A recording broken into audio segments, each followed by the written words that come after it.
Okay, तो first step हो गया हमारा। फर्स्ट स्टेप में क्या किया, एल्डिहाइड था, उसने प्रोटोन लिया और ये बना।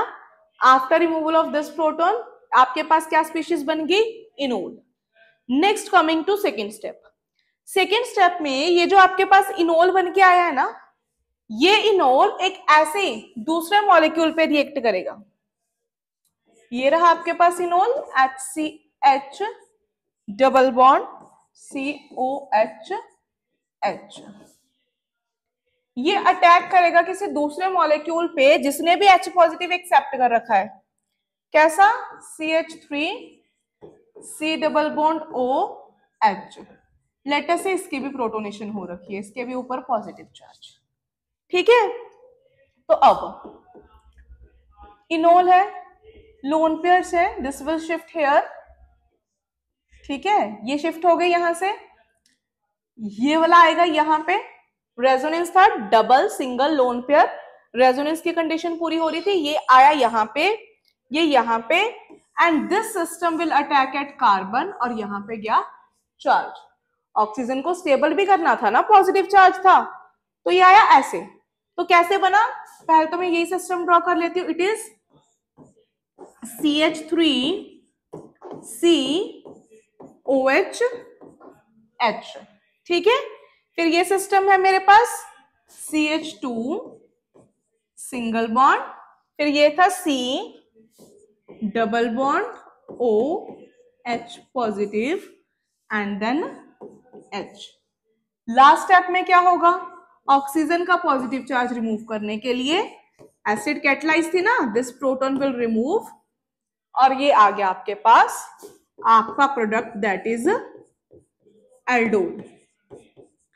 This is the product. Now इस रिएक्शन में एक अलग बात है, क्या, जैसे बेस कैटलाइज्ड एल्डोल कंडेंसेशन में एल्डोल आपका फाइनल प्रोडक्ट बना था, इसमें ना एल्डोल फाइनल प्रोडक्ट नहीं बनता। एसिड प्रेजेंट है, अल्कोहल की टेंडेंसी है क्या, वो साथ ही के साथ प्रोटोनेट हो सकता है, तो ये जो प्रोडक्ट बनेगा ये नेक्स्ट स्टेप में खुद ही प्रोटोनेट हो जाएगा। ये प्रोडक्ट बन के आया ना आप लोगों के पास। अब क्योंकि इसमें OH ग्रुप प्रेजेंट है तो ये हो जाता है protonate in the presence of acid. कैसे, ऐसे, ऑक्सीजन विल टेक प्रोटोन। ठीक है, तो ये बन गया CH3 CH CH2 C double bond OH और यहां पे OH2 पॉजिटिव। ठीक है, OH के पास टेंडेंसी है to get protonated in the presence of acid, तो प्रोटोन की प्रेजेंस होने की वजह से अब इस वाटर को रिमूव करने के लिए क्या होगा, ये वाटर जाएगा यहां पे, तो कौन सा चार्ज आएगा, positive charge will come here. कौन सा चार्ज आएगा, पॉजिटिव चार्ज, और आपके पास कुछ इस टाइप की स्पीशीज बन के आएगी। अब इस पॉजिटिव चार्ज को स्टेबल करने के लिए H पॉजिटिव, वही जो इस OH ने लिया था, will leave and H positive leave हो रहा है ना, तो इसके इलेक्ट्रॉन यहां पे शिफ्ट हो जाएंगे, negative positive will make a bond and what you will get, alpha beta unsaturated aldehyde. तो फाइनल प्रोडक्ट क्या बनता है, ये वाला। तो क्या है कि जब तो आपके पास एसिड कैटलाइज्ड रिएक्शन होगी, the final product is this one, alpha beta unsaturated aldehyde और कीटोन। जब बेस कैटलाइज्ड रिएक्शन होती है तो उसमें एल्डोल बनेगा, फर्दर और बेस डालने पर आपके पास ये प्रोडक्ट बन के आता है। ठीक है, एक तो ये डिफरेंस है। सेकेंड डिफरेंस, उसमें इंटरमीडिएट था इनोलेट आयन और इस केस में इंटरमीडिएट है enol ion, enol note ion. Third step, उसमें मैकेनिज्म कौन सा फॉलो हो रहा था, E1CB। अब इसमें डिहाइड्रेशन के लिए कौन सा मैकेनिज्म फॉलो हो रहा है, कौन सा इंटरमीडिएट बना, कार्बोकेटायन पॉजिटिव चार्ज, ये किस में बनता है, E1। तो यहां पे एलिमिनेशन हो रही है with the help of E1 mechanism. तो आया समझ में डिफरेंस? समझ में क्या क्या है? फर्स्ट इंटरमीडिएट, बेस वाले में इनोलेट, एसिड वाले में इनोल। सेकेंड एलिमिनेशन का प्रोसेस, बेस वाले में E1CB, एसिड वाले में E1। थर्ड वन प्रोडक्ट का डिफरेंस, बेस वाले में एल्डोल, एसिड वाले में direct alpha beta unsaturated aldehyde और कीटोन। ये बन के आता है आप लोगों के पास। ओके ठीक है, दोबारा एक बार एसिड कैटालाइज का देख लेते हैं क्या क्या किया। फर्स्ट स्टेप में मेरे पास आया एल्डिहाइड, उसने लिया प्रोटोन, आफ्टर टेकिंग प्रोटोन इसकी होगी प्रोटोनेशन और यहाँ पे पॉजिटिव चार्ज आ गया। इस पॉजिटिव चार्ज को रिमूव करने के लिए प्रोटोन यहां से रिमूव हुआ और you will get an enol. अब ये इनोल क्या करेगा, ऐसे किसी एक और मॉलिक्यूल पे कर देगा अटैक। ऑक्सीजन के इलेक्ट्रॉन यहाँ पे, ये यहाँ पे शिफ्ट, तो एक तरीके से नेगेटिव चार्ज आएगा, न्यूक्लियोफिलिक सेंटर जनरेट हुआ, उसने अटैक किया इस कार्बन पे, क्योंकि कार्बन पे पॉजिटिव चार्ज था, ये बॉन्ड यहाँ पे शिफ्ट हुआ और it will convert to OH, है ना। अच्छा, डायरेक्ट ही OH बन गया था, ठीक है। हाँ, उसके बाद क्या हुआ, ये OH बन गया। फिर फर्दर इस ऑक्सीजन का स्टेबल करने के लिए H पॉजिटिव लूज हुआ और H पॉजिटिव के रिमूवल के बाद आपके पास क्या बन के आया, एल्डिहाइड। ये करने के बाद ये स्टेप यहाँ पे रुकता नहीं, इन द प्रेजेंस ऑफ एसिड इसके फिर से होगी प्रोटोनेशन। प्रोटोनेशन होने के बाद ये लीव कर जाएगा in the form of water और यहाँ पे आया पॉजिटिव चार्ज, और इस पॉजिटिव चार्ज को स्टेबल करने के लिए कुछ नहीं था, तो यहां से फिर से प्रोटोन लीव किया और आपके पास क्या बन गया, अल्फा बीटा अनसैचुरेटेड एल्डिहाइड और ketone. This is the product, ठीक है। तो this is all about acid and base catalysed aldol condensation.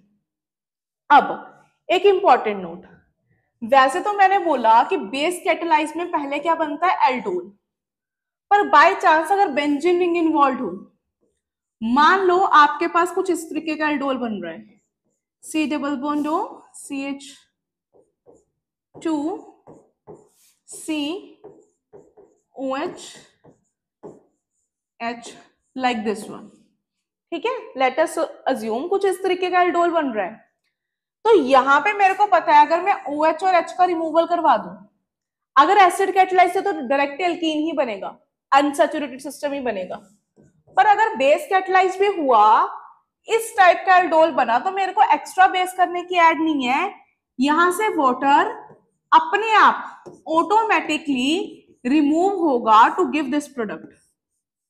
अब ये ऑटोमेटिकली क्यों रिमूव हुआ, ऐसा क्या हो गया सिस्टम में कि अपने आप रिमूवल हो रहा है, this is due to stability of system.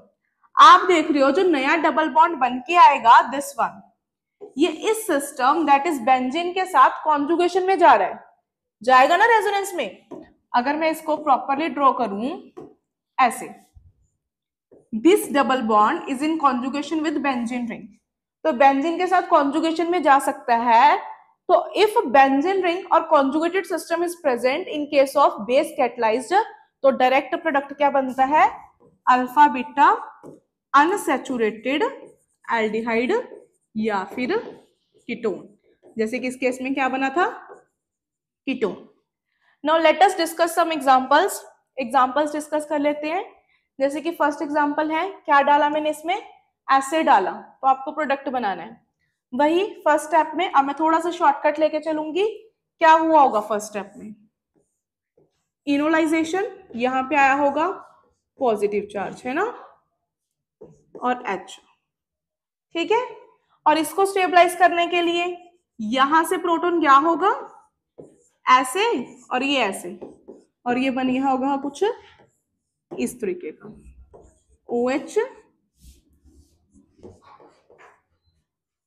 एक प्रोटॉन पहले से था, एक और आ गया, ठीक है। फर्दर ये आपके दूसरे इसी टाइप के सिस्टम पे अटैक करेगा, मैं डायरेक्ट करवा दूं, जब ये अटैक करेगा कैसे, ये इधर शिफ्ट इसके लोन पेयर और ये अटैक कर देगा यहां पे, तो जो प्रोडक्ट बनेगा आप लोगों के पास वो कैसा बनेगा, कुछ इस टाइप का। ये रहा मेरा सिस्टम, ये आया डबल बॉन्ड, यहां पे H पॉजिटिव, इसने अटैक किया इस सेंटर पे, तो यहां से इसको जोड़ेंगे और यहां पे कौन सा आ रहा है, OH पार्ट, यहां पे आया OH पार्ट। ठीक है, नेक्स्ट स्टेप में डायरेक्ट कर रहे हैं, यहां से H रिमूव हो जाएगा स्टेबलाइजेशन के लिए, और ये OH और H क्योंकि कौन सी है, एसिड कैटलाइज्ड है, रिमूव हो जाएंगे तो give you the alkene and your final product will be this one. ये आ गया आप लोगों के पास final product. Acid catalysed reaction में ना आपके पास एक शॉर्ट ट्रिक भी है, you can follow the trick. कैसे, आप क्या करो, ये मॉलिक्यूल लिया, ऐसा ही दूसरा मॉलिक्यूल रख लो साथ में, ये क्या करना है, यहां से दो H निकालो, यहां से ऑक्सीजन निकालो, आपस में कर दो दोनों को ऐड, कर दिया ऐड, यहां से डबल बॉन्ड गया, यहां से डबल बॉन्ड H किया, और दोनों को जोड़ दो किससे, with the help of double bond, हो गया, बन गया आपका प्रोडक्ट। ठीक है, चलो जी अगला नेक्स्ट क्वेश्चन, बेस कैटलाइज्ड है, यहां पे मेरे को दिख रहा है I am having alpha hydrogens, और यहां पे अल्फा हाइड्रोजन्स नहीं है, अल्फा कार्बन था, उसके ऊपर फर्दर कार्बन है, कोई अल्फा हाइड्रोजन नहीं है, तो इस सिस्टम में रिएक्शन होनी थी, तो क्या था, सबसे पहले बेस ने प्रोटॉन रिमूव किया होगा, तो यहाँ पे आया होगा नेगेटिव चार्ज, उसने अपने जैसे पे अटैक कर दिया होना, तो I am writing the direct product, आप भी कर सकते हो अब डायरेक्टली, कोई मुश्किल रिएक्शन नहीं है, तो आपके पास जो प्रोडक्ट बनेगा that is CO CH2 COH CH3 CH3 thrice, ये वाला कार्बन। ठीक है, ये आया होगा ना, इसने अपने जैसे किसी मॉलिक्यूल पे अटैक कर दिया होगा, जैसे मैं दोबारा ड्रॉ कर देती हूँ, CH3 CH3 CH3 C double bond O CH3, इसने यहाँ पे अटैक कर दिया होना और ये यहाँ शिफ्ट हो गया होना, तो दैट इज द प्रोडक्ट। आप खुद से प्रैक्टिस कर सकते हो, अगर नहीं समझ में आए देन यू कैन आस्क।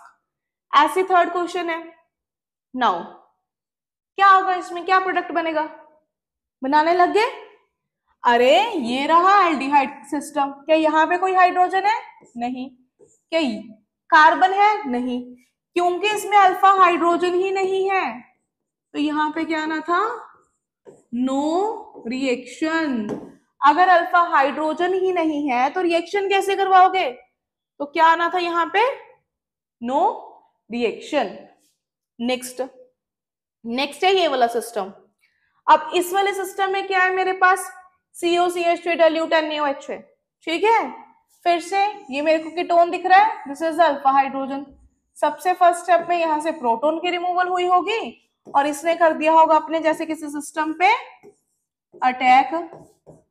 एक बार प्रैक्टिस हो जाए ना फिर तो बहुत फास्ट प्रोडक्ट बनते हैं, ये आया यहाँ पे, ये आया यहाँ पे, तो what is the product, product आपके पास बन के आएगा ये वाला C double bond O CH2 COH CH3 and benzene ring. और फर्दर जब मैंने बोला था आपके पास सिस्टम में बेंजीन रिंग हो तो यहां से OH यहां से H डायरेक्टली वाटर निकाल लो और आप लोगों के पास जो फाइनल प्रोडक्ट आएगा दैट इज दिस वन। ठीक है जी, दिस इज द प्रोडक्ट। और इस पे आप शॉर्ट ट्रिक भी अप्लाई कर सकते थे, कैसे, यहां से निकाल देते H2, यहां से डबल बॉन्ड हो दोनों को आपस में ज्वाइन, वैसे भी हो सकता था। तो this is all about aldol condensation. Next is crossed aldol condensation. अब जरूरी नहीं कि दोनों रिएक्शन में दोनों के दोनों मॉलिक्यूल सेम हो, है ना, आप दो डिफरेंट मॉलिक्यूल्स भी ले सकते हो। अब दो डिफरेंट मॉलिक्यूल्स लेने हैं तो मैं ट्राई करूंगी एक मॉलिक्यूल ऐसा ले लूं जिसमें अल्फा हाइड्रोजन है, दूसरा ऐसा ले लूं जिसमें अल्फा हाइड्रोजन नहीं है। जैसे कि फर्स्ट मैंने लिया formaldehyde, it do not have alpha hydrogen. Second मैंने लिया एसिटल्डिहाइड, यहां पे ऑक्सीजन नहीं लेना था, it is having alpha hydrogen. तो ये भी बेस के प्रेजेंस में एल्डोल कंडेंसेशन शो कर सकते हैं। क्या होगा, बेस आएगा, बेस यहां से प्रोटॉन निकालेगा और यहां पे आया नेगेटिव चार्ज। जब नेगेटिव चार्ज आया it will attack on this carbon और ये गया ऊपर शिफ्ट, जो प्रोटोनेशन की हेल्प से ले लेगा H, और आपके पास क्या प्रोडक्ट बन के आया, इसी को ड्रॉ कर रही हूं, HCOH H CH2 C double bond O H। This is the product. कुछ नहीं करना, बेस लिया, प्रोटॉन निकाला, नेगेटिव चार्ज ने अटैक करवा दिया दूसरे सेंटर पे। नाउ देयर इज पॉसिबिलिटी, अब इसका एक ही मॉलिक्यूल तो नहीं है ना सिस्टम में, कि ये जो सिस्टम है अपने ही दूसरे मॉलिक्यूल पे अटैक करके सेल्फ कंडेंसेशन कर दे। क्या पॉसिबिलिटी है कि सेल्फ कंडेंसेशन हो जाए? ये मॉलिक्यूल अपने ही दूसरे मॉलिक्यूल पे अटैक करके सेल्फ कंडेंसेशन भी कर सकता है ना, क्रॉस और डोर कंडेंसेशन है, जरूरी तो नहीं। तो इस रिएक्शन को फेवरेबल बनाने के लिए, अच्छे बनाने के लिए व्हाट आई कैन डू, मैं ये तो मैंने ले लिया एक ऐसा सिस्टम